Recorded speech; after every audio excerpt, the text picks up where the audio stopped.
할렐루야, 할렐루야. 하나님의 은혜가 여러분 모두에게 함께하기를 주님의 이름으로 축원합니다. 축원합니다. 아모스라고 하는 사람은 남유다 사람입니다.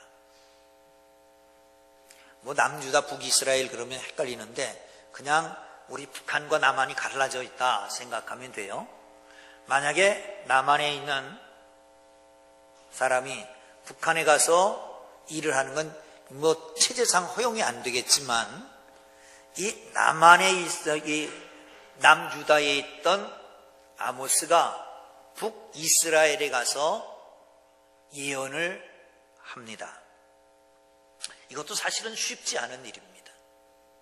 다른 나라에 가서 예언하는 것도 쉽지 않고, 본인도 쉽지 않고 받아들이는 사람도 저거 도대체 뭐야?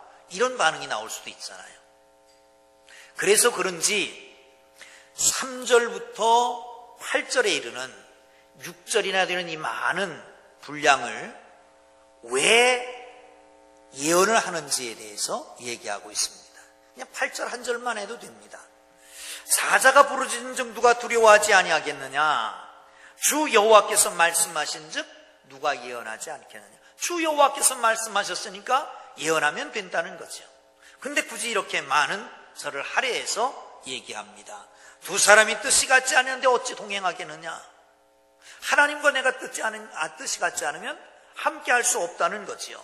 사자가 움켜쥔 것이 없는데 어찌 숯불에서 부르짖겠느냐? 젊은 사자가 잡은 것이 없는데 어찌 굴에서 소리 지르겠느냐? 덫에 걸린 것이 없는데 어찌 덫이 튀겠느냐? 이런 말씀을 합니다. 원인이 있단 말이죠. 지금 내가 예언하는 것은 마땅히 해야 될 것을 하게 된 것이다. 잘 들어라 라고 선포하는 겁니다. 그런데 하나님은 이스라엘 백성들과의 특별한 관계가 있습니다. 선택하셨습니다. 선택한 것을 이렇게 얘기합니다. 아모스 2장 10절을 한번 보시죠. 아모스 2장 10절. 아모스 2장 10절 같이 읽습니다. 내가 너희를 애굽 땅에서 이끌어내어 40년 동안 광야에서 인도하고 아모리 사람의 땅을 너희에게 차지하게. 아멘. 애굽에서 인도해냈다는 거예요. 이게 어제 3, 4남전도회 6, 7여전도회 맞죠? 주관한 효도관광을 다녀왔습니다. 그런데 거기가 태풍전망대인데 태풍전망대가 전망대 중에서는 적북과 제일 가까운 곳이라더만요. 근데 이렇게 보니까 거기 반달 모양의 연못이 있어요. 근데 그것을 브리핑이라고 그럴까요? 설명하는 군인이 이렇게 얘기하더라고요. 거기 원래 그 연못이 둥그런 연못이었대요. 그 바로 옆에가 노루고지라고 하는, 마치 노루가 엎드려 있는 형편이라서 노루고지라고 그랬는데, 이 노루고지에다 얼마나 폭격을 많이 했는지 그 흙이 흘러내려가지고 그렇게 반을 점령해서 반달 모양의 연못이 됐다고 그러더라고요.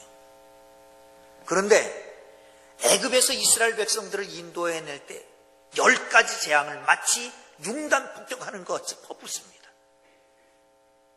그리고 나니까 바로 왕이 손 두 발 다 들고 그러면 나가라.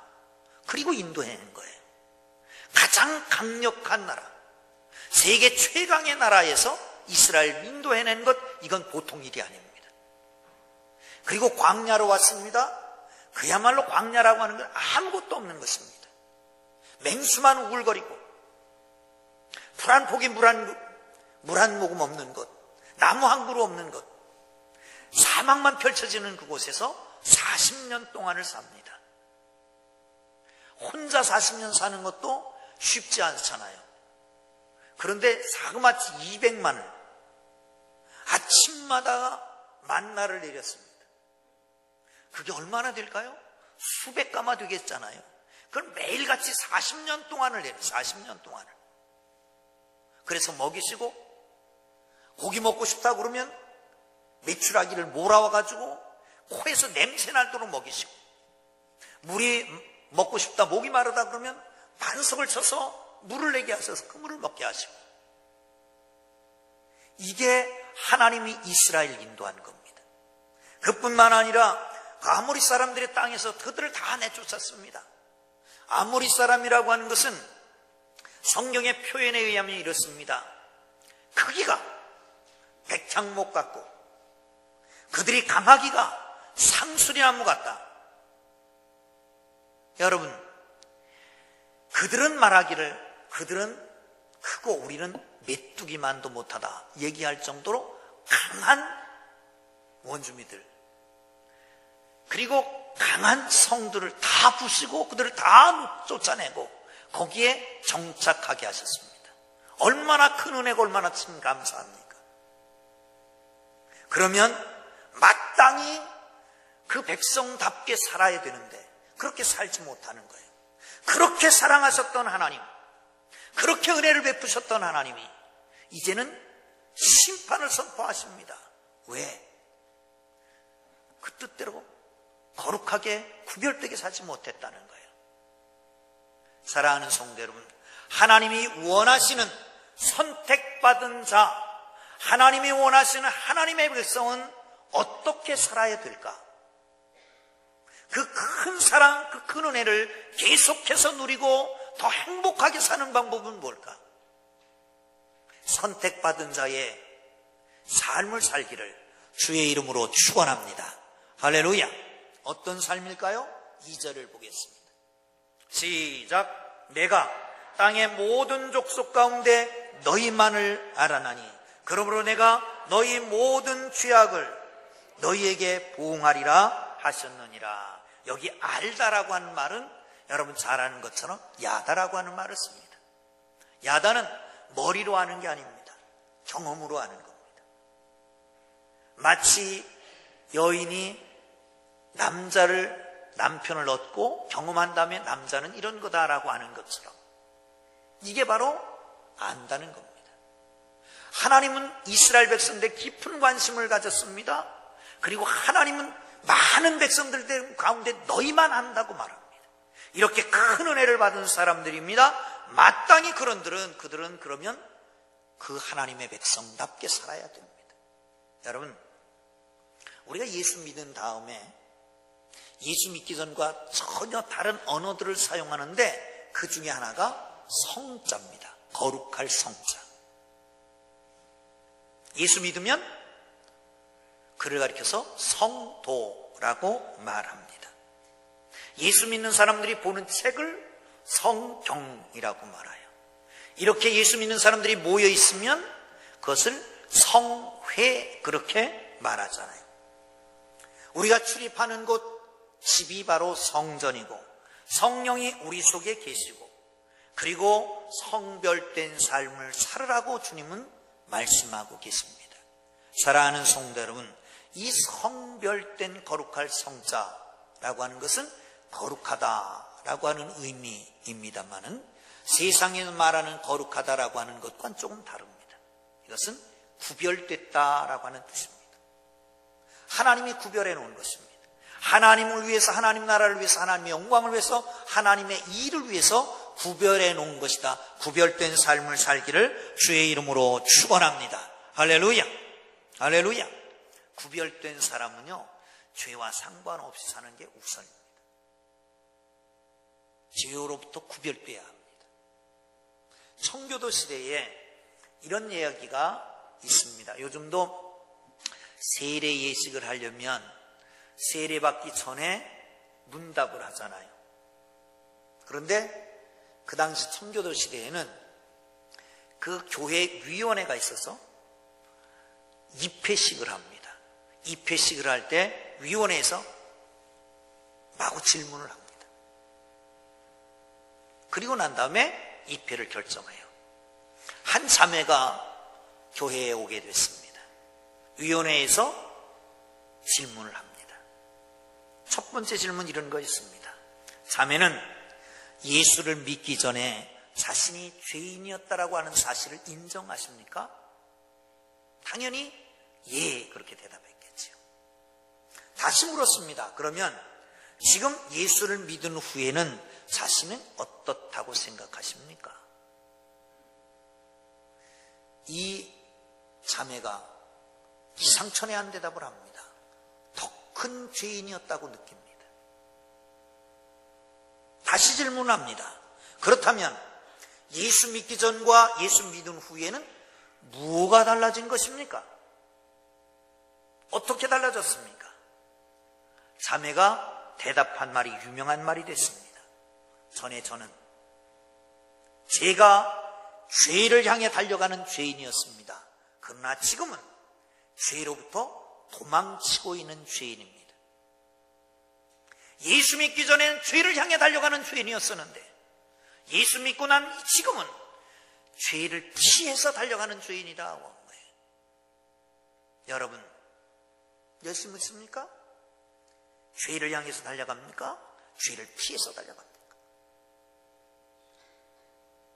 우리가 예수가 누구인지를 깨닫고 예수를 믿고 영접하면 우리의 죄의 사함을 받고 우리는 하나님의 자녀가 됩니다. 할렐루야. 할렐루야. 그런데 하나님의 자녀가 되면 모든 죄로부터 딱 끝나는 게 아니라고 하는 사실입니다. 오히려 그때부터 사단은 우리에게 더 집요하게 다가와서 우리를 흔듭니다.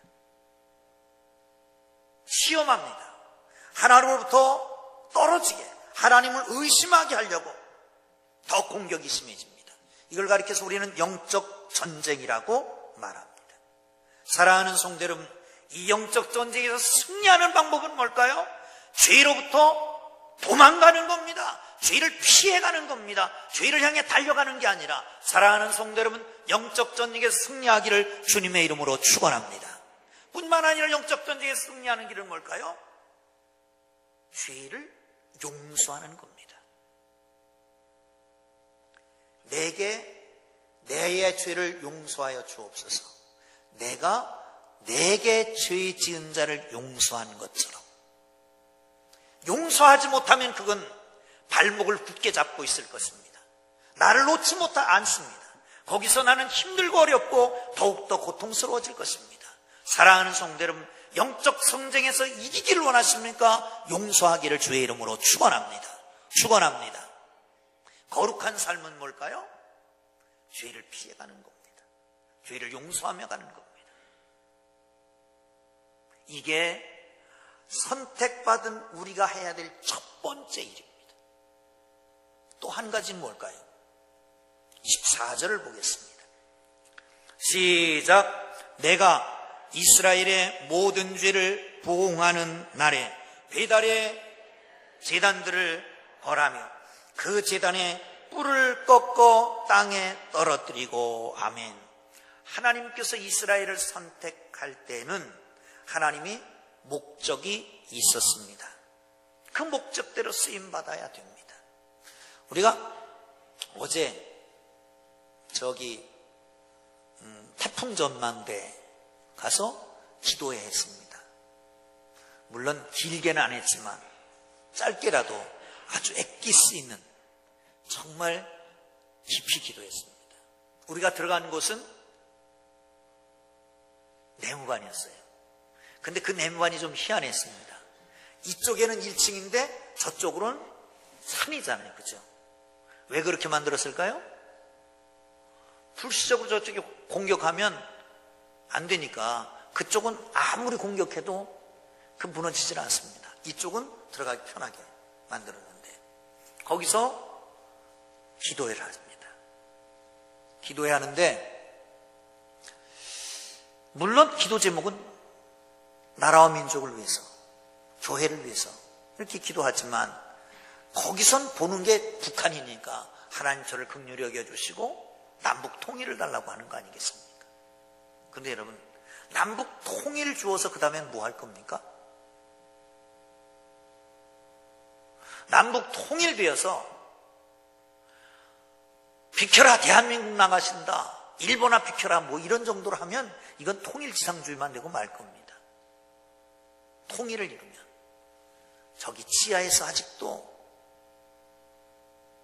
기도하며 신앙생활하는 그들이 밝게 드러나서 세상에서 신앙생활 자유롭게 하고, 남북 성도들이 함께 어우러져서 정말 최상의 하나님 앞에 예배를 드리고, 그리고 나아가서 전 세계를 복음하는 일에 함께 들어 쓰임받기 위해서 기도해야 되지 않겠습니까? 뭔가 목적이 있어야 될 거 아닙니까?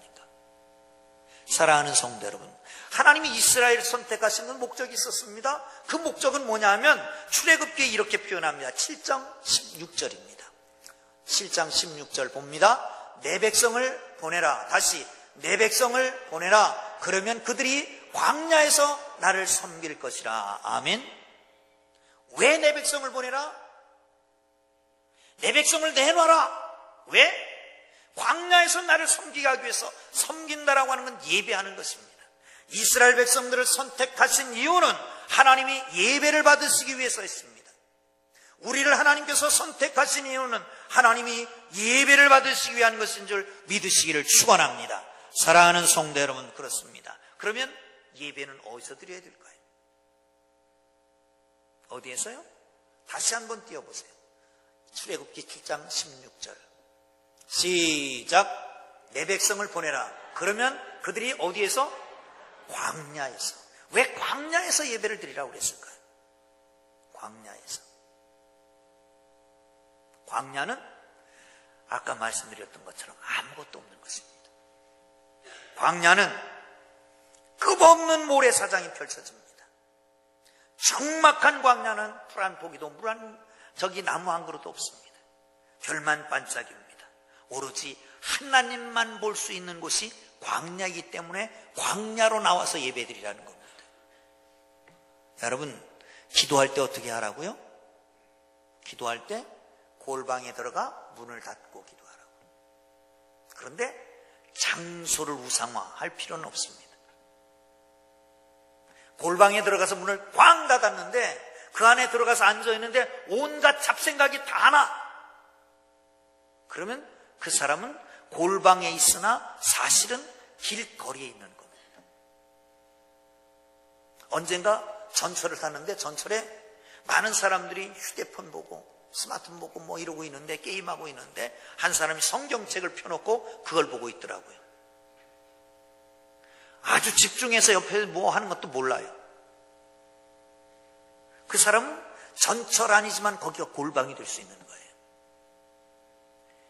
애굽, 정말 화려한 도시, 분주한 도시. 근데 거기서 벗어나서 광야로 가라는 거예요. 하나님만 보기 위해서, 하나님만 만나기 위해서 구별된 예배를 드리라 말씀하고 있는 것입니다. 사랑하는 성도 여러분, 그렇습니다. 하나님 앞에 나와 예배하기를 주의 이름으로 축원합니다. 구별된 예배가 되기를 바랍니다. 할렐루야. 그래서 로마서 12장 2절에서는 너희는 이 세대를 본받지 말고 오직 마음을 새롭게 함으로 변화를 받아 하나님이 기뻐하시고 선하시고 온전한 뜻이 무엇인지 분별하도록 해라. 할렐루야. 할렐루야. 구별된 예배. 구별된 예배는 하나님만 바라보는 예배, 하나님만 경험하는 예배입니다.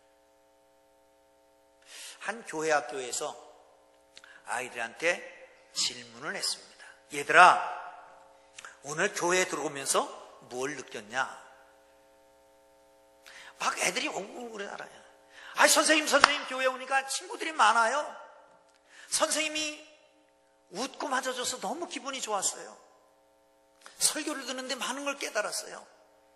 아, 노는 게 재밌어요. 동화도 재밌어요. 한참 그러는데 한 아이가 손을 번쩍 들었습니다. 그리고 너 그렇게 지적하니까 이렇게 얘기를 했습니다. 선생님, 저는 교회당에 들어올 때요, 하나님의 품속에 들어오는 것 같았어요. 하나님의 품속에 들어오는 것 같았어요.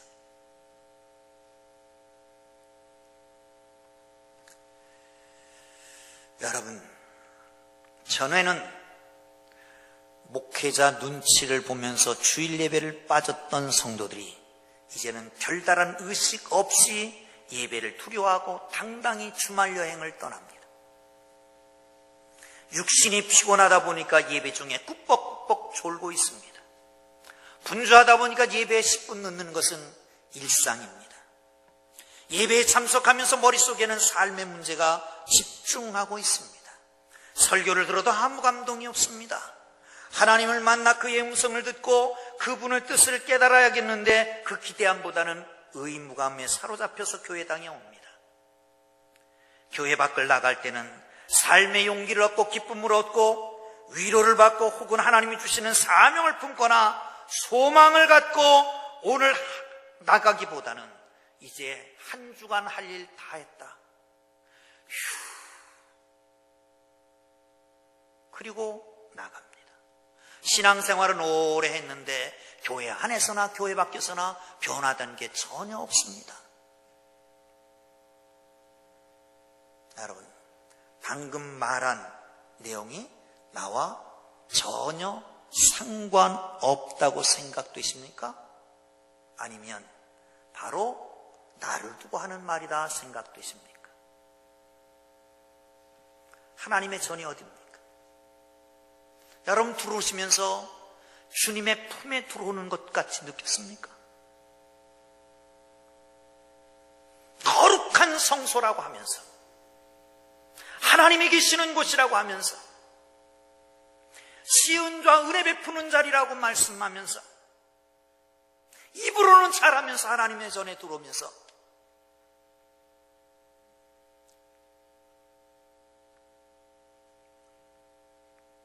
여러분 한번 조용히 가슴에 손을 얹고 생각해 볼 필요가 있습니다.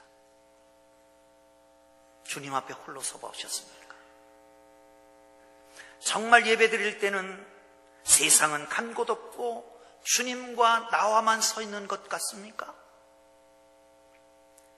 살아계신 하나님의 음성을 들어보셨습니까? 그분의 영광 속에 잠겨보셨습니까? 그분의 손길을 느껴보셨습니까? 그러므로 살아계신 하나님 앞에 살아있는 예배, 구별된 예배, 성별된 예배, 거룩한 예배, 정말 하나님을 집중하는 예배, 그래서 내가 바뀌어지고 나를 통해서 내 가정이 바뀌어지고 온 인류가 바뀌어 세상이 바뀌어지는 그런 꿈을 꾸어보셨습니까? 전능하신 하나님 앞에 날마다 주일마다 나오면서 거룩한 예배, 구별된 예배를 하나님 앞에 온전하게 드려보셨냔 말이죠.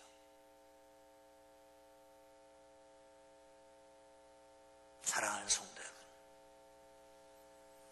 교회는 나와 앉아있으나 시장판에 앉아있는 것 같고, 교회는 앉아있으나 길거리에 있는 것 같이 머릿속엔 그냥 계속 자갈 굴러가는 소리가 나고 차량 움직이는 소리가 나고 그리고 여기저기서 사람 부르는 소리가 나지는 않습니까?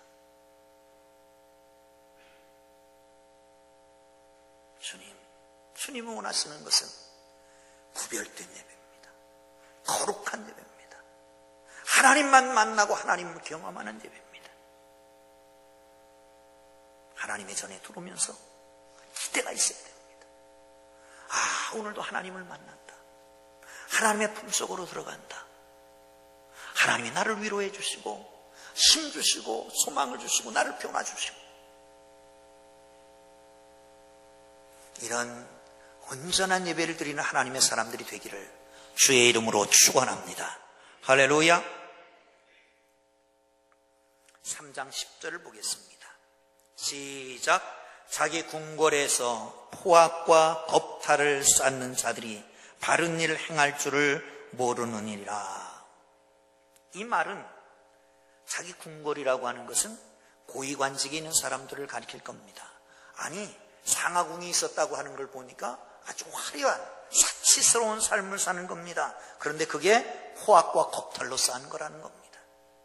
포악이라고 하는 말은 왜곡된 재판과 남용된 공권력을 통해서 재물과 권력을 가진 사람들이 약한 자에게 폭력을 가해서 재물을 쌓는 행위라고 말합니다.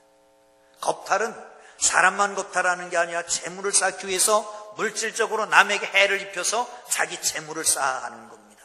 그런데 그러고 나서도 바른 길을 행할 줄 모릅니다. 그래서 하나님은 심판하신다는 겁니다. 사랑하는 성도 여러분, 하나님의 사랑을 잊은 이스라엘 백성들은 자기들이 배만 불렸습니다. 가난한 자는 아란 곳 없습니다. 약한 자를 오히려 짓밟았습니다. 하나님이 원하시는 것은 나눔이었습니다. 하나님 잘 믿으면 부자 되어야 합니다. 그리고 부자 되고 난 다음엔 그걸 나눠야 합니다. 그렇게 못하기 때문에 교회 부흥도 안 되는 거라고 생각합니다. 제가 젊었을 때는 째째하고 비겁하지 않았습니다. 그때 청년들을 지도할 때였습니다. 어느 날은 사무총회를 하는데 청년회에서 너무 돈을 많이 쓴다는 겁니다. 청년은 다 소비 사업인데 청년을 위해서 이렇게 많이 써야 될 필요가 있냐. 그래서 제가 손을 들어와서 발언을 한번 했습니다. 제가 발언해도 되겠습니까? 나오라고. 청년은 소비성 사업입니다. 청년을 위해서는 소비를 해야 됩니다. 그런데 청년을 위해서 소비하다가 망하는 교회가 좀 있으면 좋겠습니다. 그러면 그들은 제대로 성장할 것이고 그 제대로 성장한 그들이 한국교회를 새롭게 일으킬 겁니다. 사랑하는 성도 여러분, 전도를 위해서 망하는 교회가 좀 있으면 좋겠습니다. 전도하다가 망하는 교회. 우리 교회는 부흥하지 않고 없어질 수 있습니다. 그러나 전도해서 그들이 예수를 제대로 알게 되면 그들이 통해서 한국교회는 다시 설 거 아닙니까? 우리는 너무 전도에 신경을 쓰지 않았습니다. 깨어있지 않았습니다. 금년 2017년이 마감하는 지금이라도 눈뜨게 돼서 다행이다 하는 생각이 듭니다. 오늘 총력 전도를 할 겁니다. 예외는 아무도 없습니다. 목사, 저도 나가야죠, 당연히. 나이 드신 어르신 힘들어도 나가세요. 전도지 한 장이라도 주고 들어오세요. 체질이 바뀌어야 됩니다. 하나님이 그래야 부흥을 주시죠. 그래야. 전도를 하는데 생명 사역에 생명 살리는 일에 아무 일도 안 하면서 말만 해갖고 되는 게 아니잖아요. 여러분, 아기를 낳아야 집에 식구가 불어나는 거예요. 아기를 안 낳고 어떻게 식구가 불어나기를 바랍니까? 사랑하는 성도 여러분, 나눔 가운데 가장 중요한 나눔이 생명 나눔입니다. 나눔 가운데 가장 중요한 나눔이 생명을 나눠주는 거 아니겠습니까? 우리 집사님 한 분은 신장 2개가 망가졌습니다. 근데 부인이 신장 하나를 띄워줬어요. 그게 정말 사랑하는 모습이잖아요. 사랑하는 성도 여러분, 그렇습니다. 정말 주님 앞에서 주님이 원하시는 일을 할 수 있기를 주의 이름으로 축원합니다. 할렐루야. 나누는 일. 스티븐 코비, 피터 트래커라고 하는 분이 경영 컨설턴트를 하면서 사명선언문이라고 하는 걸 시작했습니다. 우리는 이런 일을 위해서 이 일을 한다라고 하는 거죠. 근데 이게 성경에서 나온 겁니다. 예수님은 이 땅에 인간의 몸을 입고 오셔서 당신이 해야 할 일을 이렇게 얘기하셨습니다. 인자가 온 것은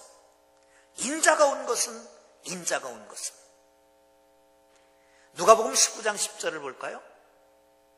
시작. 인자가 온 것은 잃어버린 자를 찾아 구원하기 위함이라. 할렐루야.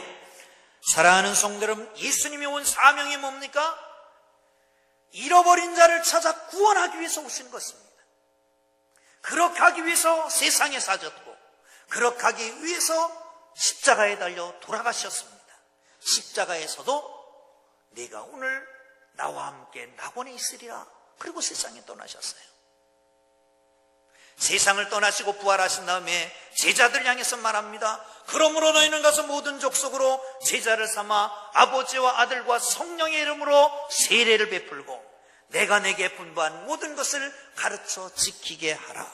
할렐루야, 할렐루야. 사랑하는 성도 여러분 지금까지 어떻게 사셨습니까? 앞으로는 어떻게 사실 겁니까? 하나님 우리를 선택하셨습니다. 뜻이 있을 거 아닙니까? 왜 선택하셨을까요? 천에 하나 만에 하나 고르고 택하신 이유가 뭘까요?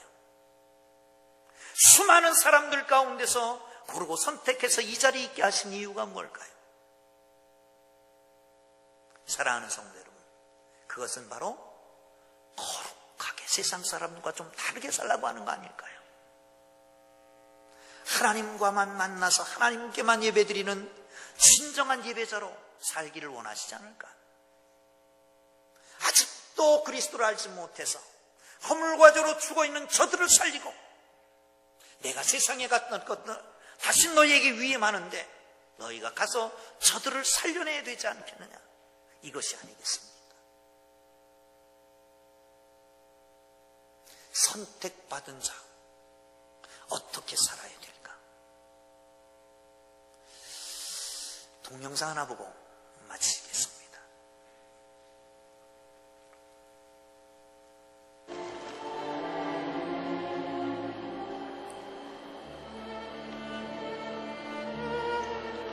전에도 한번 배워드렸던 쉰들러 리스트라고 하는 겁니다. It's Hebrew from the Talmud. It says, whoever saves one life saves the world entire.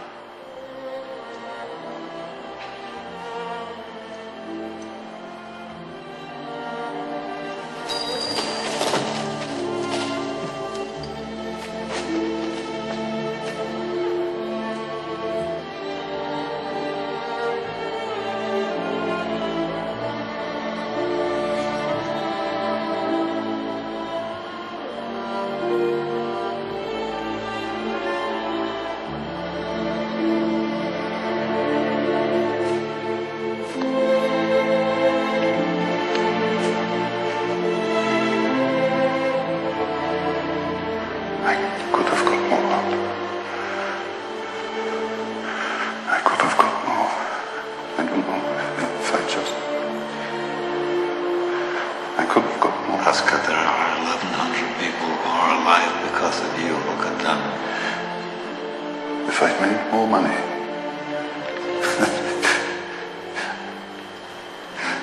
I threw away so much money. You have no idea. If I just... There will be generations because of what you did. I didn't do enough. You did so much.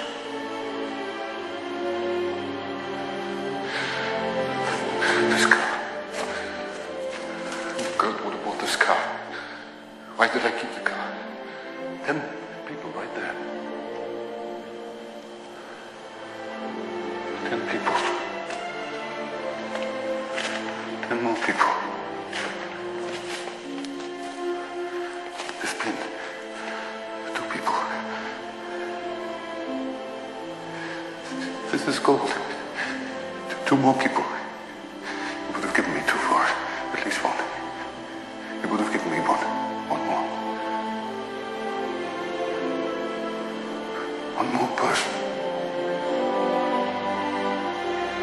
Person stand for this.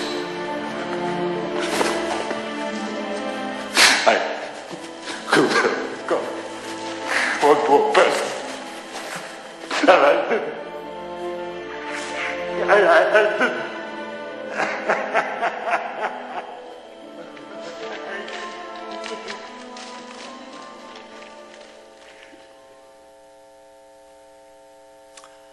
힘드십니까? 그러나 신분에 맞게 사는 것은 부담이 아니고 긍지입니다. 우리를 선택하신 주님의 뜻에 따라서 거룩하게 주님 만나는 거룩한 산제사, 하나님의 거룩한 복음을 증거하는 나누는 삶을 살기를 주님의 이름으로 축원합니다. 기도하겠습니다.